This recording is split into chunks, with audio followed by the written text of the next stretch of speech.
Hi! Pinoy! Gising na! Ako lang ba yun? O hindi na ako ulit sanay tumayo? Parang naliitan ako bigla doon sa mic stand. Alas 4:38 ng morning! Aba, umaga na! Bangon na! Kape na! Marami na ang nasa kalsada! Marami na ang nauna sa'yo! Sabayan ang pagbangon ng mga tamang balita sa Pinoy Gising! Kasama ang dalawang mas nakakagising pa sa Barakong Kape! Lahat ay gising kay Daryl Justin! At babangon ka talaga sa pagkahilata kasama si John Riz Calata! Pinoy Gising! Sa DWIZ News Nationwide, live on air and online. Alas 4:30, gising na sila. Lunes hanggang Biyernes. Pinoy Gising! Pinoy Gising! Aba, gising na para mas maraming grasya. Somebody Iyan na! told me the world is Holy going Wednesday round. morning! The shop is cool in the shed. Ako po nakatayo, yung isa lang ibig sabihin yan, wala akong kasama sa programa ngayon. Si paring John Riz Calata, minus John Riz po tayo this Wednesday morning, this Holy Wednesday morning. Dahil si paring John Riz, alam naman natin na ito ang araw na kung saan hirap na ang mga kababayan natin na makakuha ng kanilang mga ticket para makauwi sa kanilang mga probinsya, mapa-aeroplano man yan. Mahal na kasi pag aeroplano, tapos ngayon ka mismo din babiyahe, mapabarko mo yan, lalo ticket kung bus ang biyahe ninyo at kaya na i-travel by land. Karamihan nagkakaubusan po ng ticket dahil ito na po yung araw na karamihan nagdadagsa, karamihan ay wala na pong pasok, karamihan ay nag-SL na. Scheduled leave. Hindi sick leave scheduled leave. Gaya nga ako sabihin ko kasi ako, mamaya half day lang ako, di ba? Half day ako, pero dyan ako. Wala akong live mamaya, hindi na magpapangabot. Tayo magbibigay din po ng mga kaukulang updates, mga balita. Yan ang tututukan po natin ngayong Holy Wednesday morning, ngayong huling araw ng broadcast natin for the week. Dahil marami po mga kaganapan, lalo na sa mga kakalsadahan po natin sa Metro Mega Manila at iba't ibang panig ng ating bansa. Kaya kami po ang bahalang maghatid ng mga balita at impormasyon sa inyo. Ngayon, lalo na sa ating mga biyaherong, as early as now pa lang, iba na wala ng pasok today o nag-VL na today, babiyahin na po sa kanilang mga probinsya para makapiling ang kanilang mga mahal sa buhay. Lalo tigit, mahaba-haba po ang bakasyon, Huwebes Santo, Biyernes Santo, Sabado de Gloria at Linggo na Pagkabuhay, karamihan Sunday pa babiyahe para makabalik sa kanilang mga kinaroroonan dito po sa lalo na dito sa Kalakhang, Maynila. Kaya kami bahala sa impormasyon at updates ninyo o sa updates po tungkol sa mga kaganapan sa bayan ngayong Holy Wednesday morning.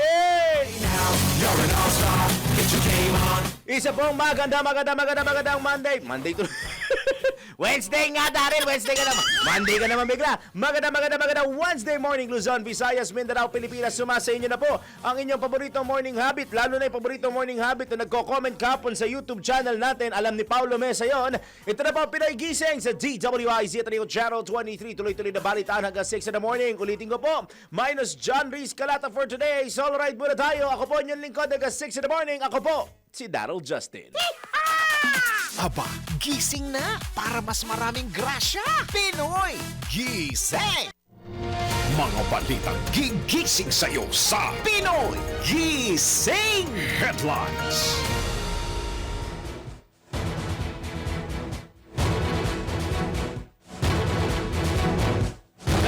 Panibagong buwan ng Abril. Ngayon po ang ikalawang anibersaryo ng inyong lingkod sa Aliw Broadcasting Corporation, April 1, 2026. Sa ulo ng mga nagbabagang balita, Pinoy Gising! Zero obstructions ipinatupad ng pamahalaan sa buong bansa para sa ligtas na biyahe ngayong Semana Santa.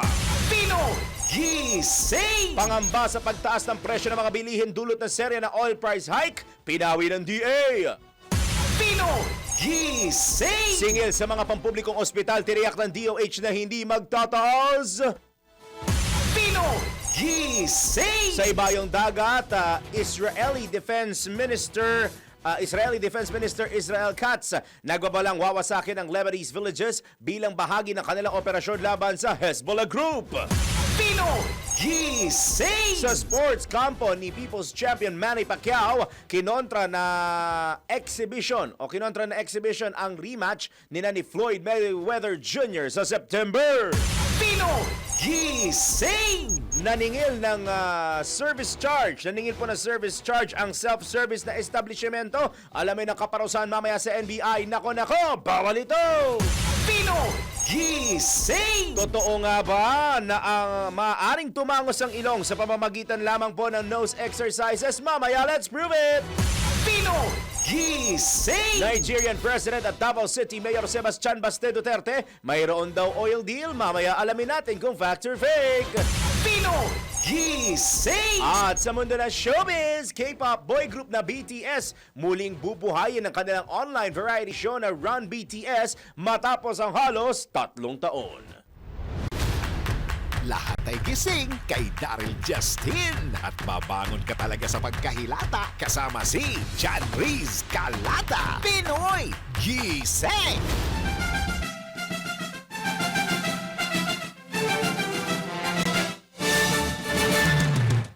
43 minuto na po makalipas ang alas 4 ng morning doon sa aking fan sa YouTube kahapon na naghahanap ng diretso, tuloy-tuloy at seryosong balita. Hatid ko yan sa iyo ngayon nang gigising ng bubulabog, ng bubulahaw, ng gugulat na detalye ng mga balita ngayon na!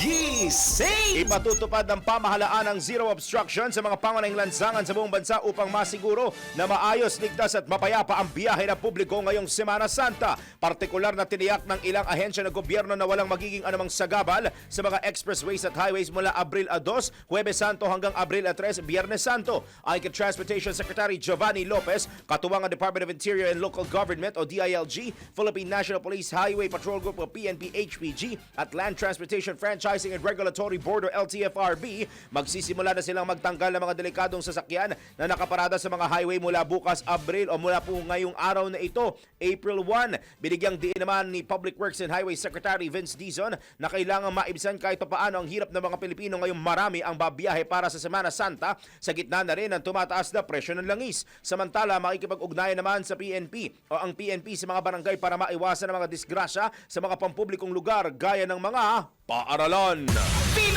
Gising! Pinawi naman po ng Department of Agriculture o DA ang pangamba sa posibleng pagtaas ng presyo ng pagkain dulot ng walang humpay na pagtaas ng presyo ng langis sa world market. Ayon kay Agriculture Secretary Francisco Tiu Laurel Jr., ang mga naunang senaryo na iniharap sa Senado kung saan sinasabing aabot sa $200 kada bariles ang presyo ng langis sa loob ng 6 na buwan ay batay sa extreme assumptions. Tiniyak ng DA na may mga nakahandang solusyon kabilang ang pagkuha ng karagdagang supply ng langis at pagpapalakas ng importasyon ng pataba.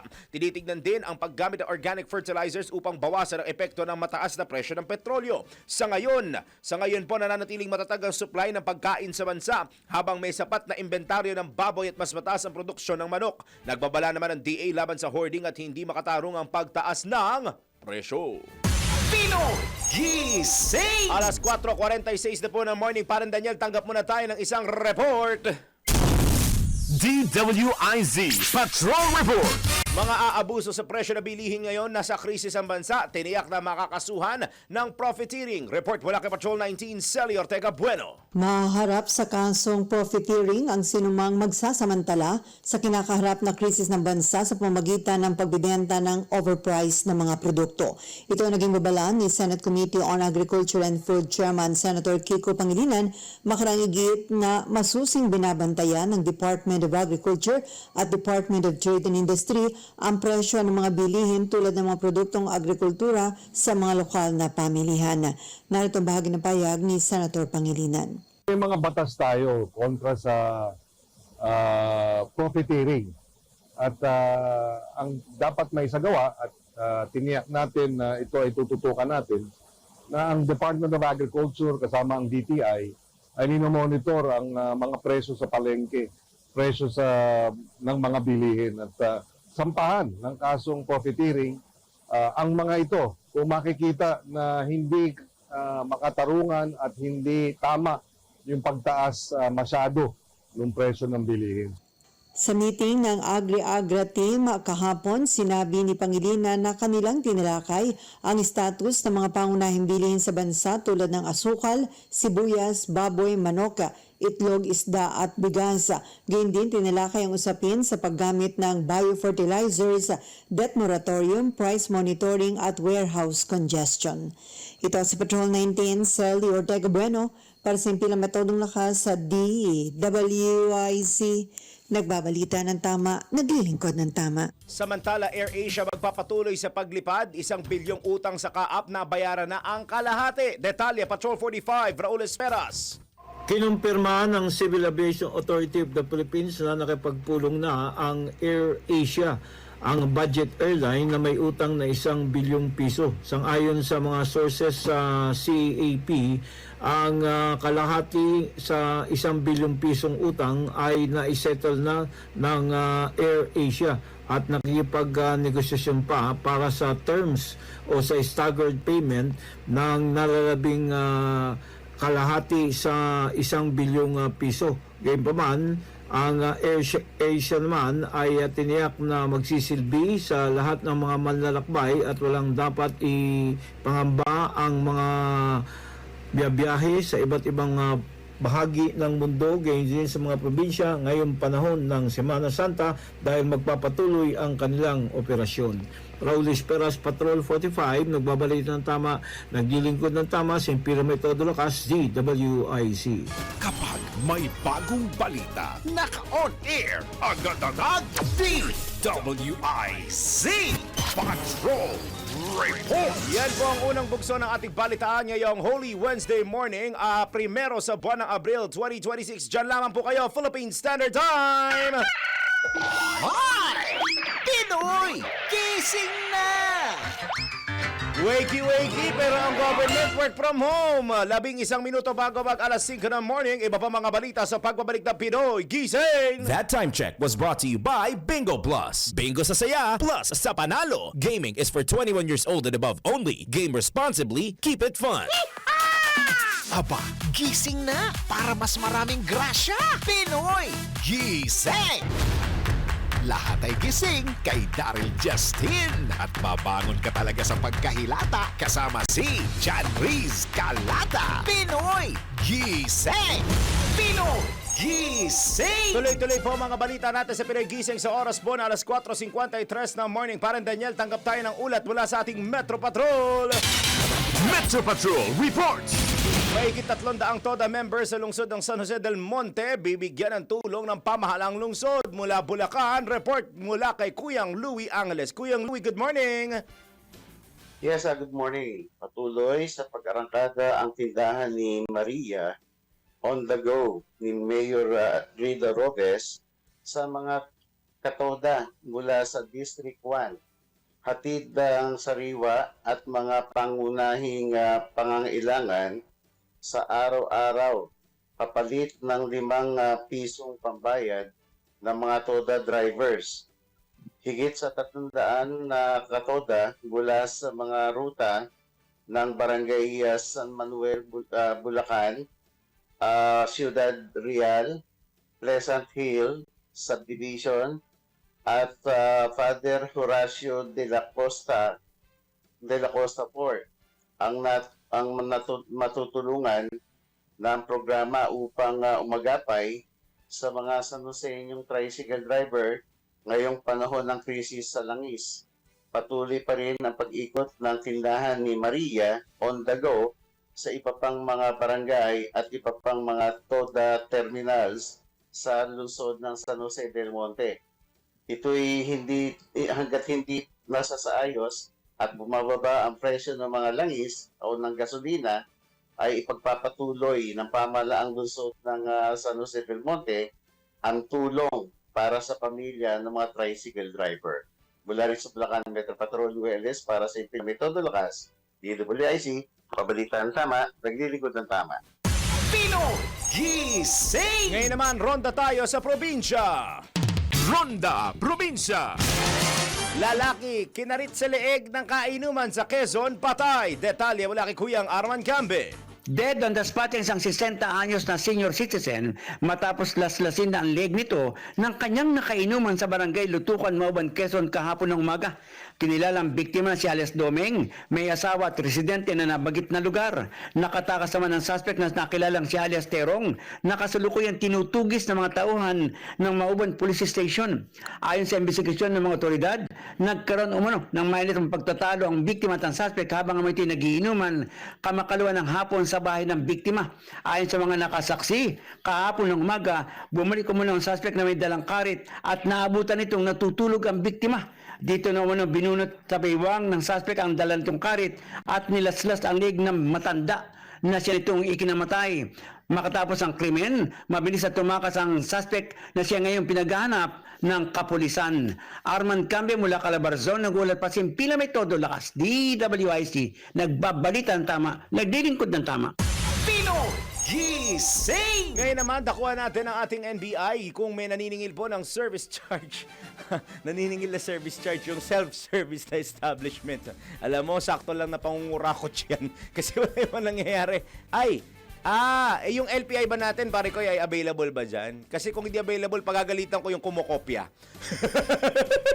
Pagagalitan ko mo. LPI meron. Sige, Ate Bambam, dakuhan muna natin ang ating LPI. Ayan, no? Totoo nga ba, na bubunutin ko muna, ayan, totoo nga ba na maaaring tumangos ang ilong sa pamamagitan lang ng nose exercises? Tara, let's prove it. Makikita ngayon sa social media kung gaano katalamak ang libu-libong halaga ng nose enhancement procedures katulad ng rhinoplasty dito sa Pilipinas. Pero totoo nga ba na maaring patangusin ang ilong nang hindi gumagastos sa pamamagitan lang ng pagiging consistent sa nose exercises? Tara, let's prove it! Bago maniwala sa mga claim na yan, patunayan na yan sa Let's Prove It! Ayon sa healthline.com, wala pang nakakapagpatunay na nagagawang makapagpatangos ng ilong ang simpleng pagpapractice lang ng nose yoga. Nakadepende ang magiging hugis ng ilong ng isang tao sa mismong hugis ng kanilang buto at ng cartilage na siya namang sumusuporta sa tip ng ilong. Habang maliliit na muscles naman ang tinatamaan ng nose exercises at walang kinalaman ng mga ito sa shape ng ilong ng isang tao. Kung ayaw mong sumailalim sa surgery, pwede mong pag-aralan kung paano mag-contour ng ilong gamit ang makeup. O di naman kaya ay baguhin ang shape ng ilong sa pamamagitan ng pagpapa-inject ng dermal filler. Gising! So ngayon ko lang po na-realize na yung naglalatag ng segment at pinagkokopya ng folder Mali-Mali. Itago natin siya sa pangalang Justin. O, diba? Sa ating showbiz news, K-pop boy group na BTS muling bubuhayin ang kanilang online variety show na Run BTS matapos po ang halos 3 taon. Showbiz news mula kay Mima Anton. Mga latest na pinag-uusapan, mga latest na pinagchichismisan. Pinoy Gising! Showbiz Spotted!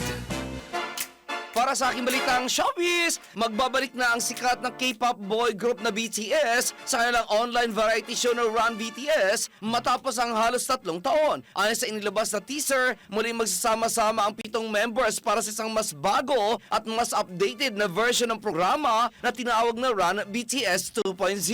Ipapalabas ang unang episode nito sa April 7 alas 8 ng gabi, oras sa Pilipinas. Sa teaser ng video, sa video teaser, binanggit ng grupo na kailangan lang i-revamp ang naturang online variety show dahil sa malaking pagbabago sa trends ng YouTube at variety content. Bukod sa pagbabalik ng kanilang show, nag-aanda na rin ang BTS para sa kanilang comeback album na Arirang at isang malawakang world tour kung saan kasama sa plano ang 2 concert sa Pilipinas sa March 13 at 14 year 2027 matapos sa isang dekada nang muli sila mag-perform sa bansa. At iyan aking balitang showbiz para sa Pilang May Todong Lakas, DWIZ. Ako si Anton, nagbabalita ng tama, naglilingkod ng tama.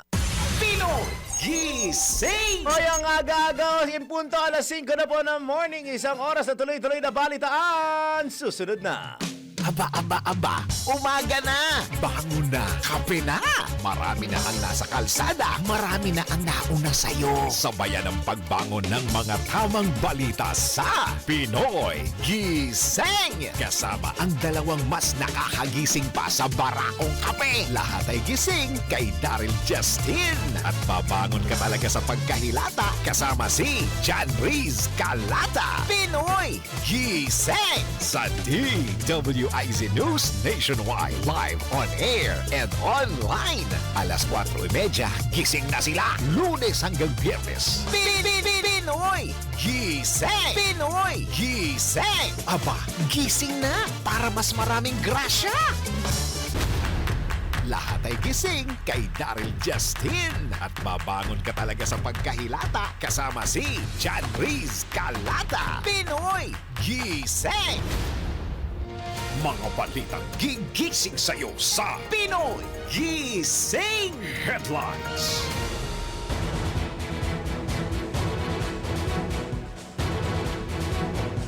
Muli ngayon po ay Miyerkules Santo. Ngayon po ang ikalawang anibersaryo ng inyong lingkod. Oh, gulat ka ha. Nakakadalawang taon na ako sa Aliw Broadcasting Corporation. Mga boss, baka naman. Umirit na naman sa ere. Ang primero po ngayon sa buwan ng Abril 2026. Balikan natin ang ating mga headlines. Pinoy Gising! Zero obstructions. Ibinatupad ang pamahalaan sa buong bansa para sa ligtas na biyahe ngayong Semana Santa. Pinoy Gising! Pangamba sa pagtaas ng presyo ng mga bilihin dulot ng serye ng oil price hike, pinawi ng DA.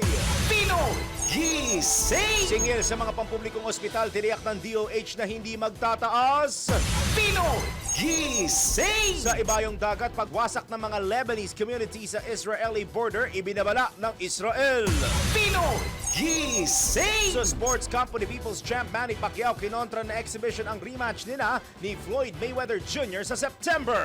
Pinoy Gising! Nakuha na natin, o mamaya abangan natin, baka mai-kopya pa ito. Naningil na service charge ang self-service na establishmento. Alamin mamaya sa nako, bawal ito.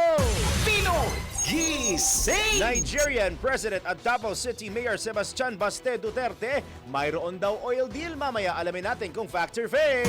Pinoy Gising! At sa mundo ng showbiz, Shuvi Etrata hinirang bilang muse ni celebrity photographer na si BJ Pascual. Lahat ay gising kay Daryl Justin. At babangon ka talaga sa pagkahilata kasama si John Riz Calata. Pinoy Gising!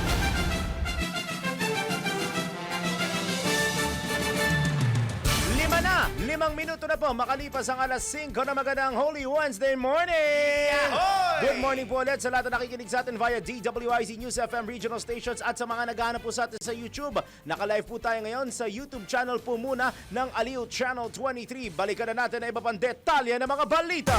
Pinoy Gising! Tiniyak ng Department of Health na hindi ito magpapatupad ng pagtaas sa service charges sa mga pampublikong ospital sa kabila ng patuloy na pagtaas ng presyo ng langis. Ayon kay Health Undersecretary Albert Domingo, mananatiling hindi magbabago ang mga bayarin sa lahat ng pasilidad na pinangangasiwaan ng DOH sa mga darating na linggo. Ang pahayag ni Yusek Domingo ay kasunod ng anunsyo ng Private Hospitals Association of the Philippines Incorporated na pinag-aaralan nito ang posibilidad ng pagtaas ng singil dahil sa pagmamahal ng mga gastusin sa supply. Sinabi ni PAPI President Jose Rene de Grano na ang anumang pagtaas ay maaaring umabot sa 5%. Dagdag pa ng DOH official, walang kontrol ang DOH sa posibleng pagtaas ng singil sa mga pribadong ospital at hindi rin ito kinakailangang tutulan. Gayunman, hinimok po ni Yusek Domingo ang mga pribadong ospital na isa-isahin o ilahad ng malinaw ang kanilang mga gastos upang mas maintindihan ang breakdown ng mga bayarin.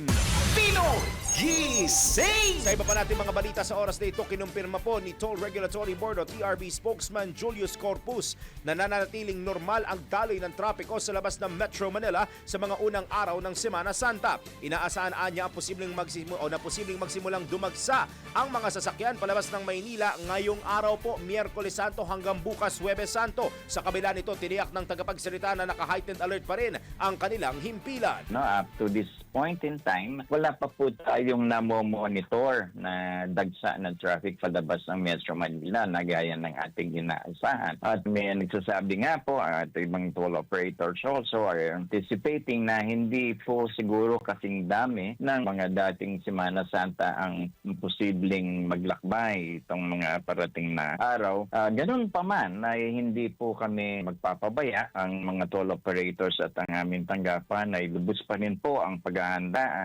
para matugunan ang mga posibleng kaaganapan.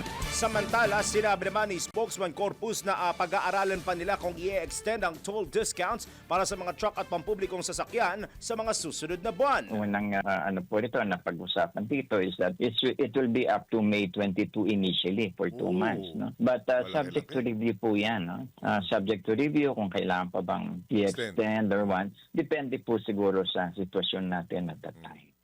Yan po ang tinig ni Toll Regulatory Board o TRB spokesman Julius Corpus sa panayam ng DWIZ. Pino Gising! Nananawagan naman po ang Malacanang sa publiko na ituon ang panahon ng Semana Santa sa pagdarasal at pag-iwas sa intriga at pamumulitika. Ayon kay Presidential Communications Office Undersecretary Claire Castro, hindi angkop ang paninira at batikos lalo na kung wala namang maayos na ambag sa diskurso. Hinimok din ng opisyal ang mga kritiko na sa halip na mang-intriga, makipagtulungan na lamang sa pamahalaan para sa kapakanan ng bansa. Binigyang diin ni Yuse Castro na mas mahalaga ang pagkakaisa at pagsuporta sa gobyerno lalo na sa gitna ng mga hamon na kinakaharap ng Pilipinas kabilang ang epekto ng tensyon sa Middle East. Samantala, hinikayat din ng Malacanang official ang lahat na magdasal, lalo na para sa mga nagkakasala bilang bahagi ng diwa ng Semana Santa. Pino Gising! Isinailalim naman po sa Blue Alert status ang Operation Center ng National Disaster Risk Reduction and Management Council o NDRRMC kasabay ng paggunita ng Semana Santa. Batay sa delegdaang memorandum ni Acting Civil Defense Deputy Administrator for Operations and Chief of Staff Assistant Secretary Cesar Idio, ipinatupad ang Blue Alert simula kahapon Marso 31 at tatagal hanggang sa susunod na Martes, Abril 7. Layon ng naturang hakbang na higit pang paigtingin ang koordinasyon, monitoring at quick response sa anumang insidente lalo na po ngayong mahal na araw. Kaugnay nito, inaatasan din ang mga ahensya tulad ng Armed Forces of the Philippines o AFP, Philippine Coast Guard o PCG, Bureau of Fire Protection o BFP at Philippine National Police o PNP na magtalaga ng kanilang mga personnel sa Operation Center. Habang nagbaba din ng kautusan ng NDRRMC sa lahat ng Regional Disaster Risk Reduction and Management Councils na mariing tutukan ang sitwasyon sa kanilang mga nasasakupan, agad na magbigay ng ulat at siguruhin ang mahigpit na makikipag-ugnayan sa kinaukulang tanggapan ng pamahalaan. Pino Gising! Nagpapatuloy ang ating mga balita sa oras sa 10 minuto, 10 minutes makalipas ang alas 5 ng Holy Wednesday morning. Inaasahan po ng Philippine Ports Authority o PPA na sasampa sa 2.46 million ang bilang ng mga dadagsang pasahero sa mga pantalan ngayong mga mahal na araw sa kabila ng tumataas na presyo ng langis. Ayon kay PPA spokesperson Eunice Samonte, posibleng tumaas pa ng 1.7% ang bilang ng mga pasahero mula sa 2.41 million noong nakaraang taon. Batay sa datos ng ahensya mula po noong linggo, nasa 517,000 na ang mga pasaherong nagpunta sa mga pantalan at inaasahan pa ang patuloy na pagdami nito. Kaugnay nito, patuloy ang koordinasyon ng PPA sa iba pang ahensya tulad ng Philippine Coast Guard, PCG at Marina para matiyak ang ligtas na biyahe ngayong Holy Week. Pino Gising! Pinuna naman po ng isang grupo ng mga abogado ang rollout ng airport fee discount sa nakatakdang ipatupad ngayong Abril.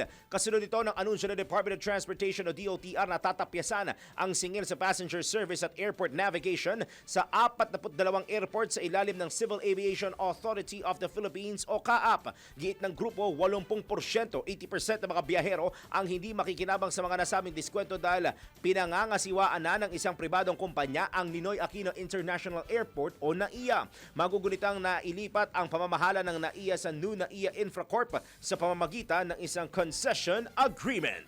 Pino Gising! Samantala, pinalawig pa ng Department of Justice ang visa relief para sa mga dayuhan sa bansa na naipit bunsod na nagpapatuloy na tensyon sa Middle East. Ayon kay Justice Secretary Frederick Vida, mula sa dating April 1 lamang o until today, extended po hanggang sa Mayo 1 ang visa relief ng mga foreign nationals na nananatili pa rin po sa Pilipinas. Kabilang sa exemption ng mga dayuhang expired na ang visa noong February 28 na hindi rin pagbabayarin ng anumang multa. Layo ng inisyatiba na magtulungan ng mga dayuhan at makapagbigay ng kaunting ginhawa o simpatya dahil sa nagpapatuloy na kaguluhan sa gitnang silangan.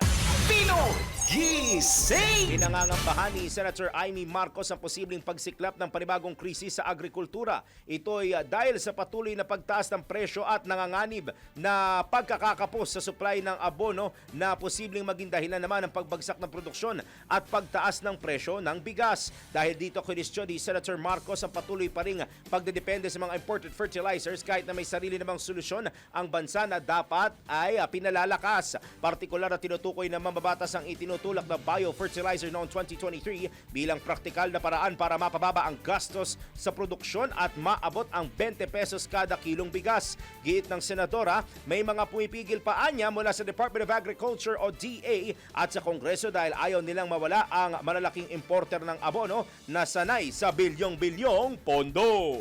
Pino Gising! Ibinida naman po ni Senate Committee on Agriculture and Food Chairman Francis Kiko Pangilinan ang bagong tatag na Agri-Agra Task Force para masusing i-monitor at tugunan ang kinakaharap na krisis ng bansa bunsod na nagpapatuloy na tensyon sa gitnang silangan. Kabilang sa mga bagong team ang Department of Agriculture, Department of Agrarian Reform at mga kinatawan mula sa Senado, Kamara at mga lokal na pamahalaan. Ayon kay Senator Pangilinan, tututukan ng naturang task force ang paghahanap ng paraan para maibsan ang epekto sa seguridad sa pagkain, sa agriculture at fishery sector at sa mga consumer. Dagdag pa ng senador, mayroon na ring panukala para sa pagbuo ng bayanihan type kung saan magkakaroon ng supplemental budget para tugunan ang nagbabadyang energy at food crisis. Pino Gising! Plano naman po ng Department of Trade and Industry o DTI na magsagawa pa ng karagdagang pakikipagtalakayan sa mga manufacturer para maiwasan ang pagtaas ng presyo ng mga pangunahing bilihin pagkatapos po ng April 16. Ito'y kasunod na rin ng anunsyo ng ahensya na wala pang inaasahang taas presyo sa mga pangunahing bilihin hanggang sa nasabing petsa. Ayon kay Palace Press Officer at Communications Undersecretary Claire Castro, nangako si Trade Secretary Cristina Roque na maigting na minomonitor ng ahensya ang mga presyohan sa merkado para masigurong hindi ito tataas. Kabilang sa mga binabatayang produkto ng ahensya ang mga paborito ng taong bayan gaya ng mga dilatang sardinas, corned beef, cup noodles na paborito ni JM pero iniwasan niya na ang cup noodles ngayon at mga bottled water, kape, gatas at ilan pang mga dairy products. Pino Gising! Kailangan ko talagang i-preface na paborito niya yung cup noodles kasi doon siya nahuli dati ni Larmain.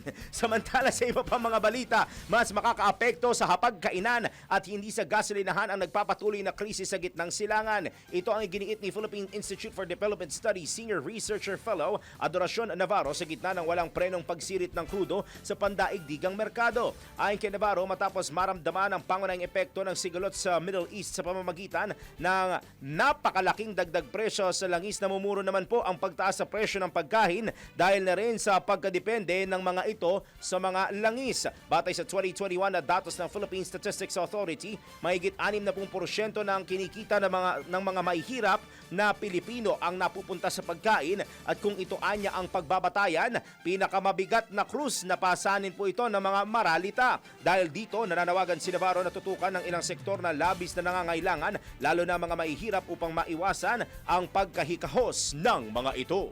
Pino Gising! Sa pagpapatuloy ng iba pa natin mga tampok na balita sa oras na ito, tiniyak ng Department of Social Welfare and Development na sapat ang pondo ng pamahalaan para sa pamamahagi ng ayuda sa lahat ng driver na apektado ng walang prenong big-time oil price hike sa bansa. Sa katunayan, nilinaw ni DSWD spokesperson at Assistant Secretary Irene Dumlao na 1 billion pa lamang mula sa 30 billion pesos sa ilalim ng Assistance to Individuals in Crisis Situations o AICS ang naipamahagi sa mga tsuper sa Metro Manila.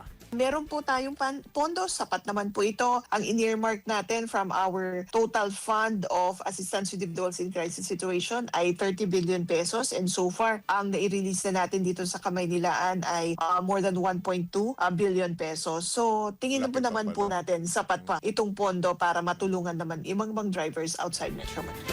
Bukod po sa National Capital Region o NCR, kinumpirma ni Asik Dumlao na pinaplansya na rin nila ang isa sa gawang payout sa mga probinsya pagkatapos pagtatapos po ng Semana Santa. Alam nyo po, kasi noong pong na umiikot nga tayo at pinakinggan natin ang mga hinaing ng mga drivers, ang sabi po nila, hindi po sila isinama sa listahan o hindi nila nakita yung kanila pong pangalan doon sa ipinaskil ng LTFRB. So yung isasagawa natin na special payout dito sa Kamaynilaan para sa mga drivers who were not able to claim their financial assistance, and for those who belong in the supplemental list, after Holy Week na po natin gagawin yung kanilang special payout. At para naman sa mga drivers outside Metro Manila, after Holy Week na rin po tayo mag-uumpisa. Yan po ang tinig ni DSWD Assistant Secretary at Spokesperson Irene Dumlao sa pareham ng DWIZ. Pino Gising! Alala ko tuloy si Boss Capon sa DSWD. Hindi mo makakita-over hanggang ngayon. Sa oras po natin na 17 minuto, 17 minutes makalipas ang alas 5 ng Wednesday morning.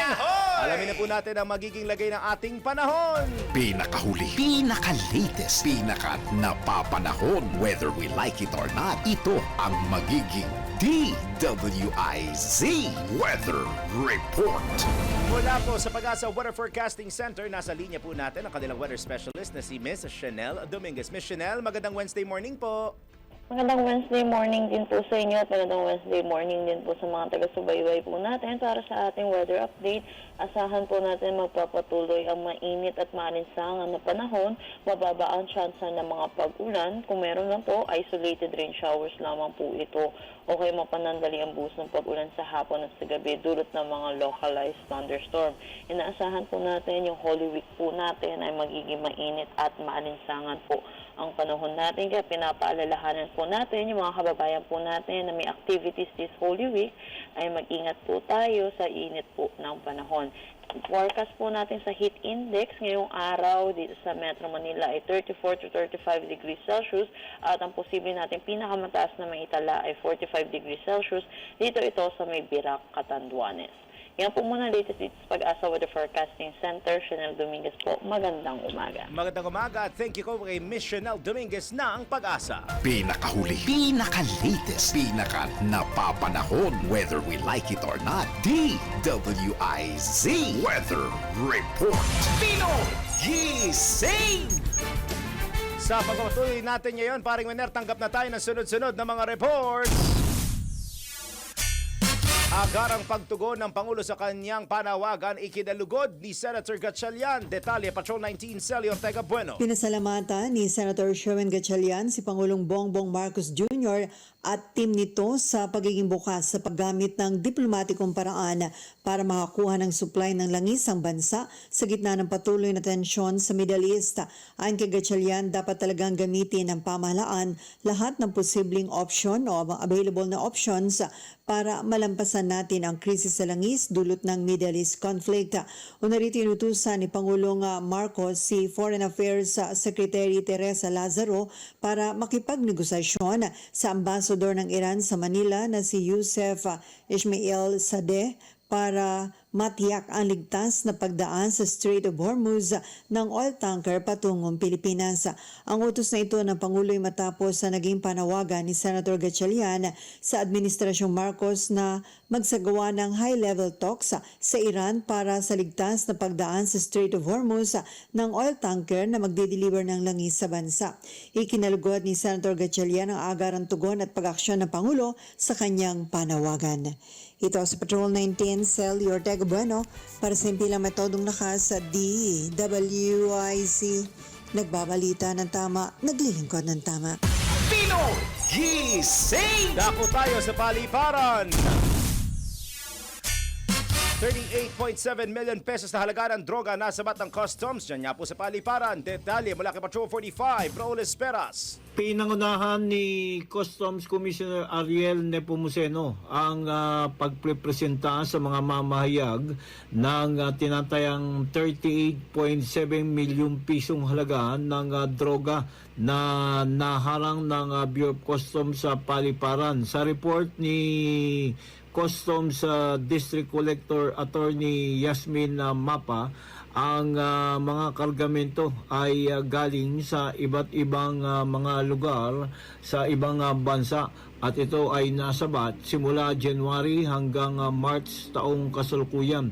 Gayunpaman, ang droga na naglalaman ng shabu ay naharang sa paliparan at ito ay na-turn over ng Bureau of Customs sa Philippine Drug Enforcement Agency matapos ang inventaryo. Pinaliwanag ni Attorney Yasmin Mapa, ang District Collector ng Bureau of Customs sa paliparan, na magiging ready ang kanilang ahensya upang matyak na hindi makalusot ang smuggling ng droga sa ating bansa. Raul Esperas, Patrol 45, nagbabalik ng tama, naglilingkod ng tama sa Impirame Todo Lakas, DWIC. Kapag may bagong balita, naka-on-air, agad-agad, DWIC Patrol Report. Ngayon naman po, dako tayo sa Ronda Probinsya. Bagong graduate na Scout Ranger mula sa Kalinga, nasawi sa... Ay, kalungkot naman, nasawi po sa enkwentro dyan po sa Occidental Mindoro. Detalye mula kay Kuyang Ronald Idol Domingo. Idol, na imbaga-bigat. Nasawi ang isang batang Scout Ranger mula Kalinga matapos masangkot sa isang armadong enkwentro laban sa pinagilalang mga miyembro ng New People's Army o NPA sa Occidental Mindoro. Kinilala ang nasawing sundalo na si First Lieutenant Dean Uyando na kabilang sa hanay ng Philippine Army. Ayon sa 2nd Infantry Division, pinamunuan ni Uyando ang tropa ng 68th Infantry Battalion sa isang pursuit operation sa sitio Salafay, Barangay Monteclaro sa bayan ng San Jose.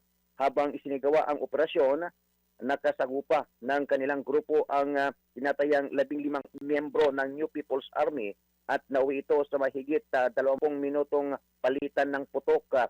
Sa kasabihang palad, nagtamo ng malubhang sugat si Uyanda na naging sanhi ng kanyang pagkamatay. Sa isang pahayag, nagbigay pugay si Colonel Michael Aquino, Chief ng Public Affairs Office ng 2nd Infantry Division, sa kabayanihan at dedikasyon ng nasawing opisyal. Ayon kay Aquino, si Uyando ay sumisimbolo sa tapang at malasakit ng isang sundalong Pilipino. Aniya ang kanyang sakripisyo sa hangaring makamit ang kapayapaan ay lalo pang nagpapatibay sa layunin ng militar na protektahan ang mamayan at panatilihin ang kapayapaan sa kanilang nasasakupan. Samantala, 2 pang sundalo ang nasugatan sa nasabing enkwentro at agad na dinala sa AFP Medical Center upang mabigyan ng karampatang lunas. Ito ang Ronda Patrol, Ronald Idol Domingo, nag-uulat pa simpilang may tudong lakas, DWIC. Nagbabalita ng tama, naglilingkod ng tama. Pino Gising! Mula norte, baba tayong Calabarzon. Truck driver sa Calamba City, Laguna, sinaksak ng kainuman, patay. Detalye mula kay Kuyang Arman Gambe. Kuyang Arman, good morning! 32 anyos na truck driver na ang pagsasaksakin ng mismong pahinanti nito sa compound ng BJ Trucking Service sa Barangay Lo, Calamba City, Laguna kagabi. Kinilala ng mga otoridad ang biktima na si Alias Brown, may asawa at stay-in worker na nasabing kumpanya. Nadakip naman agad ang suspect na si Alias Tommy, 33 anyos at kaibigang matalik ng biktima. Sa investigasyon, habang nagiinuman sa loob ng garahe ang biktima at ang suspect, nagkaroon ng mga ito ng pagtatalo hanggang sa kumuha ng kutsilyo ang suspect at inundayan ng saksak ang nakatalikod na biktima. Nakakulong na ngayon sa Calamba City Police Station ang suspect. Arman Kame mula Calabarzon, nag-uulat pa simpila may todo lakas. DWIC, nagbabalita ng tama, naglilingkod ng tama. Pino Gising! O siya, standby po muna, Philippine Standard Time! Hi! Pinoy Gising na! Wakey na po mga kababayan! Alas 5:25 ng morning, iba pa mga balita sa pagbabalik ng Pino Gising! Tuloy-tuloy ang mga balita natin sa Pinoy Gising sa DWIZ Radio Channel 23. Eksaktong alas 5:30 na po ng morning. Alam bago ko dakuhan ito, check muna natin kung anong nangyayari ngayon, lalo na sa North Luzon Expressway kung saan karamihan po sa ating mga kababayan ay bumabiyahe na po sila ngayon. Dagsa na po ang ilang mga biyahero po natin. Bagamat at this time of the day, gaya nga nabanggit ko 5:30 ng umaga, hindi pa po ganun karami yung mga sasakyan. Balikan natin saglit ulit yung ating feed ng North Luzon Expressway. Actually, pwede nyo rin tignan yung latest traffic situation dahil naka-livestream po ito sa official Facebook page ng NLEX Corporation. Sa may Balintawak Toll Plaza, kung di nagkakamali, northbound lane ito. Pero actually, both northbound at southbound ay green and go. Steady pa rin po ang traffic hanggang sa mga oras na ito. Sa may Kanumay, Valenzuela naman po, maayos pa rin ang lagay ng trapiko. Both north at south. O ito, southbound lane yung nasa kaliwa, northbound lane yung nasa kanang bahagi po. Nasa may gitna ito ng inyong screen. Sa Mindanao Toll Plaza, bagamat may konting pila ng mga sasakyan sa toll booth, inaasahan naman po yan dahil nga po papasok ang ating mga kababayan sa naturang expressway. Sa May Kawayan Interchange,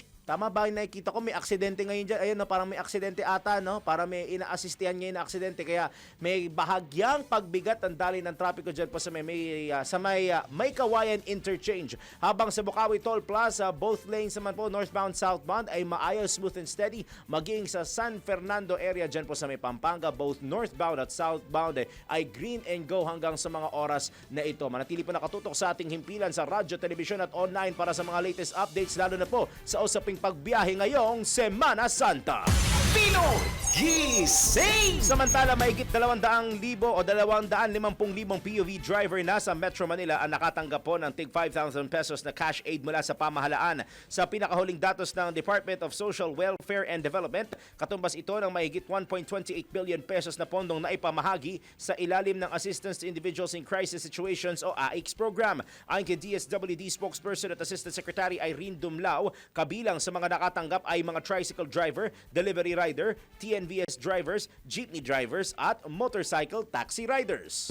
Nabahaginan na po natin ng tulong na 5,000 piso na cash relief assistance ay nasa mahigit 256,000 na mga drivers dito po sa Kamaynilaan. Kasi of that number, yung pong mga tricycles ay nasa mahigit 102,000 tricycle drivers. Yung mga TNVS drivers, more than 22,000 po yan. Jeepney drivers, mahigit 22,000 din po. Service delivery riders, more than 86,000. And MC taxi drivers, more than 21,000 drivers po yan. Again, dito po sa Kamaynilaan. Mahigit 1.28 billion pesos na yung pong naipamahagi natin.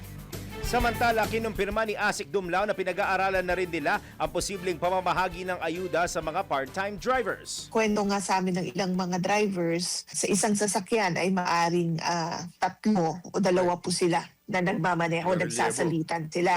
Tama. Ang sabi nga natin, isama pa rin po sila.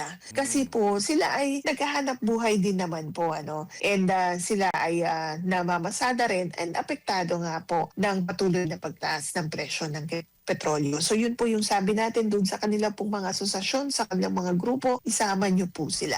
Yan po ang tinig ni DSWD Assistant Secretary at Spokesperson Irene Dumlao sa panayam ng DWIZ. Pinoy Gising! 34 na minuto na po makalipas ang alas 5 ng Holy Wednesday morning. Balik tayong paring winner sa pagtanggap na sunod-sunod ng mga reports. Kamara, target wakasan po ang korupsyon at mahabang pila sa pamamahagi ng ayuda. Report mula kay Patrol 30, Jelly Mendez. Para kay House Committee on Ways and Means Chairman at Marikina Representative Miro Kimbo, wake-up call ng may tuturing ang kasalukuyang sitwasyon ng kawalan ng maayos na electronic distribution system sa bansa. Kasunod dito ng nararanasang krisis, bunsod ng lumalalang tensyon sa Middle East na nakaapekto sa patuloy na pagsirit sa presyo ng langis, serbisyo at pangunahing bilihin sa merkado. Ayon kay Kimbo, isusulong ng Kamara ang isang digitalized ayuda system sa ilalim ng bubuoing Bayanihan 3 upang wakasan ang korupsyon at mahabang pilahan sa pamamahagi ng tulong. Sa ilalim ng panukala, iuugnay ang ayuda sa National ID System kung saan nakatala ang economic profile ng bawat mamamayan para sa mas maayos at target na distribusyon. Target din ng bagong sistema na mabigyan ng tulong ang lower middle class na hindi kabilang sa pinakamahihirap, ngunit madaling maitulak sa kahirapan sa oras ng krisisa. Ayon kay Kimbo, gagamitin ang lifeline rates sa kuryente o ang mga nagbabayad lamang ng 800 pesos hanggang 1,000 pesos kada buwan bilang basihan para matukoy ang mga pangangailangan o mga nangangailangan ng tulong. Layunin ng hakbang na magkaroon ng mabilis at reliable na ayuda targeting system na hindi naaasa pa sa mga listahan mula sa LGU. Inaasahang tatalakayan ang detalyadong plano para sa nasabing subsidy program na nakatakdang hearing o sa nakatakdang joint committee hearing sa April 6. Ito si Patrol 30. Jelly Mendez nag-uulat para sa impilang may todong lakas sa DWIZ. Nagbabalita ng tama, naglilingkod ng tama. Kapag may bagong balita, naka-on air, agad-agad, DWIZ Patrol Report! Samantala, ronda ulit tayo sa probinsya. Police Regional Office 2 naka-heightened alert ngayong Semana Santa. Detalye Kuyang Ronald Idol Domingo. Tiniyak ng Police Regional Office 2 na nakahanda na ang kanilang hanay upang mapanatili ang kayusan at seguridad sa buong rehiyon kasabay ng pagsimula ng paggunita ng Semana Santa. Ayon sa Police Regional Office 2, pinatupad na ang komprehensibong hakbang upang masiguro ang ligtas at mapayapang pagdiriwang ng publiko. Nakalat ang mga pulis sa mahalagang lugar tulad ng mga simbahan, pangunahing kalsada, terminal, pamilihan at mga pasyalan. Pinalakas pa ito ng tulong ng mga force multipliers at partner agencies upang mas mapataas ang presensya ng pulisya at agarang pagtugon sa anumang insidente. Naglatag din ng Police Assistance Desk, mobile patrols at checkpoints operations upang matulungan ang mga biyahero at deboto. Samantala, sinabi ni Police Regional Office 2 Police Brigadier General Antonio P. Maralag Jr. na naka-full alert ang kanilang hanay at handang protektahan ang publiko. Hikayat niya ang mamamayan na maging mapagmatsyag, makipagtulungan sa autoridad at pairalin ang disiplina upang mapanatili ang mapayapa at maayos na paggunita ng Semana Santa sa buong rehiyon. Ito ang Ronda Patrol, Ronald Idol Domingo, nag-uulat pa simpilang may tudong lakas, DWIZ. Nagbabalita ng tama, naglilingkod ng tama. Pino Gising! Samantala, dako tayo sa Naga. Surprise drug test sa mga bus at tricycle driver sa Bicol Central Station sa Naga. Isinagawa po iyan. Detalye mula kay Kuyang Melvin Machado. Pila ang mga napiling driver ng bus at tricycle na nasa Bicol Central Station ng Naga City kaninang umaga. Hindi para kumuha ng fuel subsidy kundi para sa random drug test na isinagawa ng PDEA Bicol at Land Transportation Office ngayong Semana Santa. Matapos makapag-fill up sa ibinigay na form, bibigyan ng botelya sa kapapasok sa comfort room upang umihi. Sisilyohan ito ng mga taga-PDEA upang suriin at alimin kung sino sa kanila ang magpapositive sa paggamit ng illegal na droga. Sakali mag-positive, muli itong ipapasailalim sa confirmatory drug test. Sakaling napili ang isang bus driver at tumangging magpa-drug test ay merong kaukulang hakbang ang PDEA at LTO na gagawin. Ang surprise random drug test ay sabay-sabay na ginawa sa Naga City at Legazpi City. Samantala, nagsagawa naman ng inspection ng LTO sa mga bus na bumiyahe palabas ng lungsod ng Naga ngayong araw. Hindi pa gaanong ramdam ang pagdating ng mga pasahero mula Metro Manila na uuwi ngayong Semana Santa sa mga probinsya ng Bicol. Ito ang Ronda Patrol, Melvin Machado para sa impilang may todong lakas, DWIZ. Nagbabalita ng tama, naglilingkod ng tama. Pino Gising! Balik ho tayo ng Calabarzon.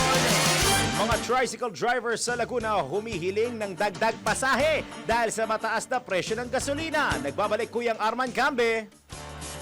Dahil sa hindi pa rin naaprubahan ng ilang local government units sa Laguna ang dagdag pasay sa mga pampaserong tricycle sa lalawigan, marami ng tricycle driver ang humihiling sa mga lokal na pamahalaan sa Laguna na magpatupad na ng dagdag pasay dahil sa patuloy na pagsirit ng presyo ng gasolina sa ninang digmaan sa gitnang silangan. Ayon sa maraming tricycle driver, mula na sa mga bayan ng Victoria, Pila, Santa Cruz, Calauan, Bay, Los Baños at Pagsangan, hindi na umano sila makapag-uwi sa kanilang pamilya ng sapat na kita dahil sa gasolina na lang napupunta ang kanilang kita maghapon. Dahil dito nananawagan sa pamahalaan na kung maaari ay pansinin naman ang hiling ng mga tricycle driver sa Laguna na dagdag pasahe para naman makatugon sa pangailangan ng kanilang mga pamilya. Arman Cambe mula Calabarzon, nag-uulat pa simpilang may todo lakas. DWIC, nagbabalita ng tama, naglilingkod ng tama. Pino Gising! Akyat ulit tayo ng norte. Paglangoy sa Magat River sa San Mateo, Isabela, ipinagbabawal po ngayong Holy Week. Nagbabalik Kuyang Ronald Idol Domingo. Naglabas ng paalala ang pamunuan ng San Mateo Police Station sa Ugnay sa maigpit na pagbabawal na paglangoy sa kabaan ng Magat River. Ito'y bilang bahagi ng paghanda para sa ligtas na paggunita ng mahal na araw. Naglagay ng mga babala sa ilang bahagi ng ilog upang ipalam sa publiko ang panganib na dulot ng malalakas na agos at posibleng aksidente. Layunin ng hakbang na ito na maprotektahan ang kaligtasan ng mga residente at bisita na maaaring magtungo sa lugar sa panahon ng Semana Santa. Pinalahanan ang lahat na sumunod sa mga nakapaskil na abiso at umiiral na lokal na regulasyon upang maiwasan ang anumang hindi inaasahang insidente. Hinikayat din ang publiko na maging responsable at unahin ang kaligtasan ng sarili at kapwa habang ginugunita ang mahal na araw. Ayon sa mga otoridad, mahalagang ipagdiwang ang Semana Santa ng may pananampalataya, disiplina at pag-iingat upang matiyak ang isang mapayapa at ligtas na pagkunita para sa lahat. Ito ang Ronald the Patrol, Ronald Idol Domingo, nag-uulat sa simpilang may tunong lakas, DWIC, nagbalita ng tama, naglilingkod ng tama. Pino Gising! Baba ulit tayo ng Calabarzon. Maraming bilang ng penitensya sa Victoria, Laguna handa na sa Pasan ng Cruz, sa Good Friday. Report mula kay Kuyang Arman Cambe. Isa na namang malaki ang paghanda sa pagbuhat ng krus sa Biyernes Santo sa Victoria, Laguna. Ang inaabangan ng libu-libong residente sa lugar, maging ng mga lokal na turista at dayuhan na sinasaksiyan ang tao ng maramihang penitensya sa nasabing bayan. Sa rekord ng mga otoridad, hindi bababa sa 50 penitensya at tinatayang 200 umaaktong mga kawal na Hudyo na humampas kay Kristo ang makikita sa daan.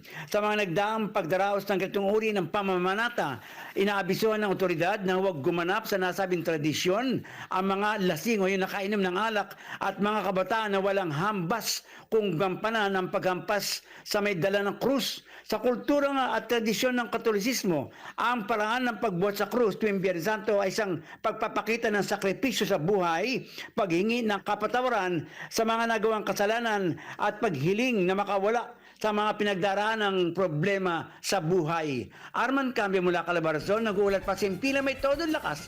DWIC, nagbabalita ng tama, naglilingkod ng tama. Pino Gising! Baba ulit tayo ng Bicolandia. Isang bus driver at 2 tricycle driver positibo sa drug test sa Bicol Central Station sa Naga. Report mula Kuyang Melvin Machado. Umabot sa 74 ang na-drug test kahapon sa Bicol Central Station sa Naga City bilang bahagi ng Uplan Harabas ng Land Transportation Office katuwang ang Philippine Drug Enforcement Agency sa Bicol. 52 ang pinag-drug test na bus driver, 39 na tricycle driver at 3 konduktor. Isang bus driver at 2 tricycle driver ang nagpositive sa naturang drug test. Ang mga ito ay muling ipapasailalim sa confirmatory drug test. Hindi naman na isama sa drug test ang mga driver ng traditional jeepney, modern jeepney at UB Express driver. Ito ang Ronda Patrol, Melvin Machado para sa impilang may todong lakas, DWIZ. Nagbabalita ng tama, naglilingkod ng tama. Pino Gising! Dako naman tayo Central Luzon. 500 police force itatalaga sa San Pedro Cutod Crucifixion Site sa Pampanga sa araw po ng Biyernes Santo. Report mula kay Kuyang Johnny Gole. Kuyang Johnny, good morning. At Kuyang Johnny, tatanungin ko na rin, ilan ba ang inaasahan na magpepenitensya at magpapapako sa krus dyan sa may Pampanga? Good morning, Kuyang Johnny.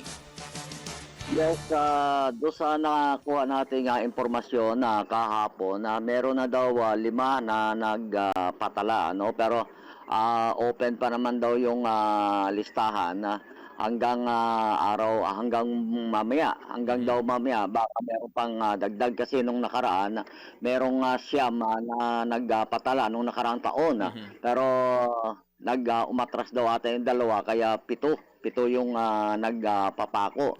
Ngayon meron silang ginawang sistema yung ibang gusto magpapako ay merong ibang mga lugar, hindi lamang sa San Pedro Cotod, gagawin yung mga ganyang ritual. Kaya parang inilipat yung iba, parang do sa ibang lugar. Dito rin sa San Fernando, gagawin. Pero sa ibang mga barangay ata, ang sila ipapako. So parang ganun ang sitwasyon. Ano?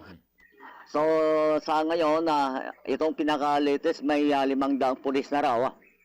Ito nga itatalaga nga dito sa San Pedro Cotoda, dito sa City of San Fernando, Pampanga. Sa Biyernes Santo, itong sentro ng kung saan isinasagawa nga itong ritual na aktual na pagpapako sa krus nitong mga namamanata. Ayon ito kay Police Brigadier General Jess Mendez, ang Director ng Police Regional Office 3 upang matiyak itong kaligtasan at seguridad ng mga dumadagsang libo-libong mga tao dito sa lugar. Kabilang narito yung mga foreign tourists at local media personalities. Ayon dito kay Mendez, plansado na noon pang nakalipas na linggo itong paghahanda ng Pampanga PNP at PRO3 para sa Safety, Security and Peace and Order Condition Plan. Kasama na ito yung traffic solusyon sa lugar na tinatawag nilang Burol o Golgota para pagdausan nga do sa aktual na pagpapakuan sa krus ng ilan sa kanila ay nagmula sa iba't ibang mga lugar dito rin sa Pampanga at Central Luzon.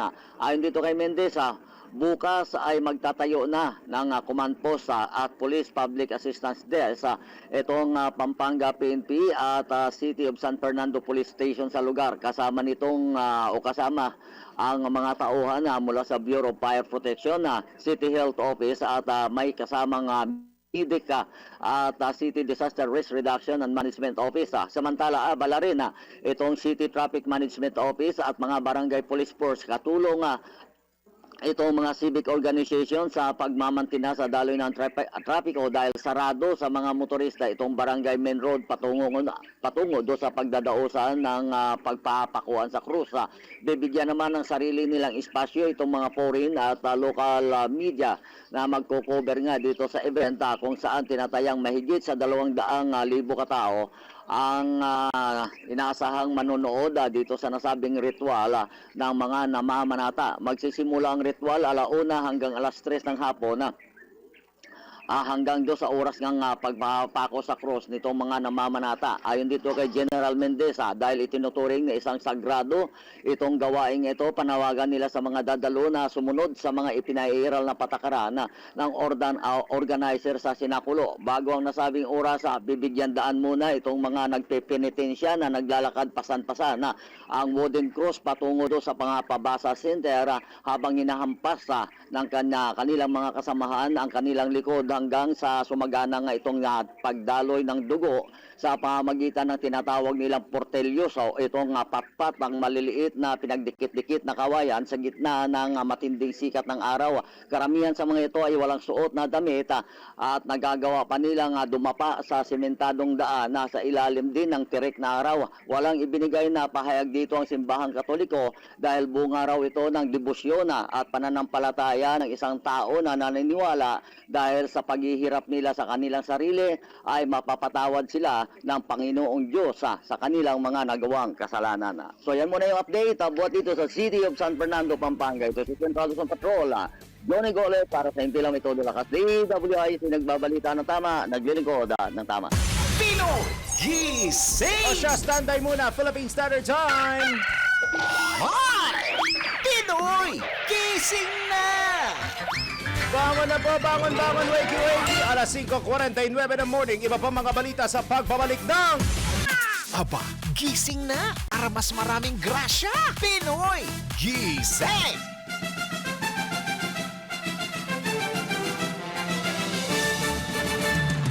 Pito't kalahating minuto na lamang bago mag alas 6 ng Wednesday morning. Balik ho tayo sa probinsya. Masaganang ani ng mga mangingisda sa Lambaklad sa Zambales nasaksihan ni Senator Hontiveros kasamang BIFAR Region 3. Report mula kay Jennifer Go. Personal na binisita ni na Senator Risa Hontiveros at ng Bureau of Fisheries and Aquatic Resources of BIFAR Region 3 ang Lambaklad ng La Paz Deep Sea Fisher Folks Association sa bayan ng San Narciso kung saan nasaksihan nito ang masaganang pag-aani ng iba't ibang klase ng isda na umabot sa 25,000 kilos. Dumalaw ang senadora upang kamustahin ang mga ito lalo na sa panahon ngayon na halos linggo-linggo ang pagtaas ng gasolina. Ayon kay Senator Hontiveros, ito ang rason kaya isinusulong niyang maipasa ang 52 billion pesos na supplement budget para sa mga mangingisda at magsasaka. Sa kabilang banda, naging daan din ang pagbisita ng senadora para maipakita umano ng mga mangingisda sa lalawigan ang kaugnay sa mga maling impormasyon na inilalabas mula sa ilang grupo ng pamalakaya at mga nagpapakilalang environmentalist na wala na raw silang ikinabubuhay dahil umano sa river restoration na proyekto ng probinsya. Ayon sa grupo ng Deep Sea Association ng nasabing bayan at sa mga mangingisda ng kalapit bayan nito, mas lalong naging sagana ang kanilang huli mula nang mag-umpisa ang proyekto ng lalawigan na tanggalin ang mga nakaharang na buhangin ng lahar sa bungangan ng Santo Tomas River. Malaking tulong ito lalo na sa mga maliliit na bangka na mangingisda tulad ni Reynaldo Alvis, anak ng pinakamatandang mangingisda sa Barangay San Rafael sa San Felipe. Aniya, hindi na nila kailangan makipagsapalaran sa gitna ng karagatan upang manghuli ng isda dahil matapos ang pagputok ng bulkang Pinatubo noong 1991, ngayon lamang sila muling nakakapangisda sa bungangan ng ilog. Ang Lambaklad ay itinatag sa tulong ng opisina ni Senator Hontiveros noong 2022 sa pakikipagtulungan ng BIFAR Region 3 na pinamumunuan ni Director Willie Cruz at ng pamahalang bayan ng San Narciso sa ilalim ni Mayor Larina Bad Sarmiento. Layunin ng proyekto na mabigyan ng pagkakataon ng mga mangingisda na mapataas ang kanilang pang-araw-araw na ani ng isda at makatulong sa pagpapalakas ng lokal na ekonomiya. Matapos ang pag-aani, nakipagpulong din si Senator Hontiveros sa 4 na organisasyon ng mga mangingisda sa lugar, ang Deep Sea Fisher Folks Association, Bangus Fry Catchers, Pamamalakayan ng La Paz at Talimbo Habo ng Lambaklad, Botolan. Buong pusong pinasalamatan ng mga grupo ng mga mangingisda at magsasaka ang senadora para sa kanyang suporta lalo na sa mga Lambaklad projects sa mga bayan ng Candelaria, Iba, Botolan, San Felipe at San Narciso sa Zambales. Gayon din sa kanyang mga panukalang batas para sa kanilang kapakanan at ang walang sawang tulong din na ibinibigay ng probinsya sa pangungunan ni Zambales Governor Hermogenes Ebdani Jr. Ito si Ronda Patrol Jennifer Go ng Zambales para sa impilang may todong lakas DWIZ, nagbabalita ng tama, naglilingkod ng tama. Pinoy Gising! Mga balitang dapat alam mo kahit sa labas ng bansa. DWIZ, balita sa ibang bansa. Pagwasak ng mga Lebanese community sa Israeli border, ibinabala ng Israel. May maghahatid pala ng foreign news ngayon. Good morning, paring Anjo Riñon. Nagbanta si Israeli Defense Minister Israel Katz na wawasakin ito ang mga bahay malapit sa Israel-Lebanon border bilang bahagi ng kanilang operasyon kontra Hezbollah upang pigilan ang mga pag-atake nito. Kabilang dito ang plano ng Israel na magtatag ng isang security buffer zone sa loob ng teritoryo ng Lebanon mula sa border nito hanggang sa Litani River. Ayon kay Katz, hindi nito papayagang makabalik ang 600,000 residente na lumikas mula sa hilagang Lebanon hanggat hindi natitiyak ang seguridad ng hilagang bahagi ng Israel. Sa ngayon, mahigit 1 milyon katao na ang napalikas sa Lebanon habang umaabot na sa mahigit 1,000 ang nasawi nang sumiklab ang panibagong hidwaan noong Marso 2. Samantala, patuloy ang pangamba ng Israel dahil sa libo-libong rocket, drone at missile na pinakakawalan ng Hezbollah sa kanilang teritoryo dahilan upang paigtingin pa nila ang kanilang opensiba. Para sa balita sa ibayong dagat sa impilang may todong lakas, DWIZ, ako po si Anjo Riñon, nagbabalita ng tama, naglilingkod ng tama. Pinoy Gising! Sa mundo ng palakasan, ang latest malalaman sa DWIZ Sports News.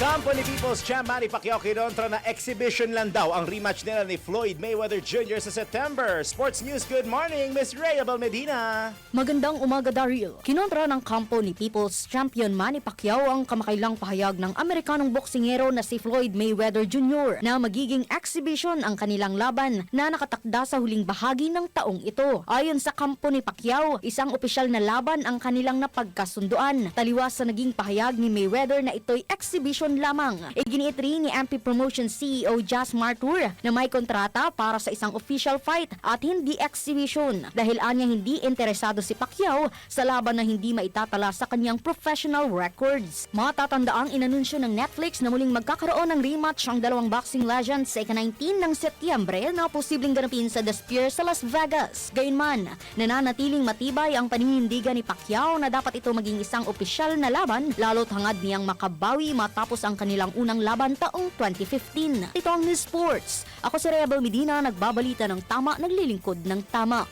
Pinoy Gising! At ang main event of the morning, Shubi Etrata hinirang bilang muse ni celebrity photographer BJ Pascual. Showbiz News mula kay Mima Anton. Mga latest na pinag-uusapan, mga latest na pinagchichismisan. Pinoy Gising! Showbiz Spotted! Para sa aking balitang showbiz, tinampok bilang bagong mukha ngayon sa industriya ng fashion at photography ang rising sparkle artist na si Shubi Entrata matapos hirangin muse celebrity photographer ni BJ Pascual. Personal na inalok ni Pascual si Shubi para sa kanyang musings photoshoot matapos niya itong mapansin sa social media dahil na-inspired umano ang photographer sa fresh at natural na Filipina beauty na actress. Para kay Shubi, tila isang panaginip na nasabing proyekto kung saan hindi umano siya makapaniwala na napili siya ng celebrity photographer. Hango ang konsepto ng shoot sa iconic muse na sa Belle mula sa obra ng national artist na si Ben Cobb at tampok din sa proyekto ang mga likha ng kilalang designer na si Rahul Laurel na lalong nagbigay buhay sa artistic vision ng photoshoot. Pinuli naman ni BJ ang dedication at pagiging komportable ni Shubi sa harap ng kamera. At iyan aking balitang showbiz para sa impilang may todong lakas, DWIZ. Ako si Anton, nagbabalita ng tama, naglilingkod ng tama.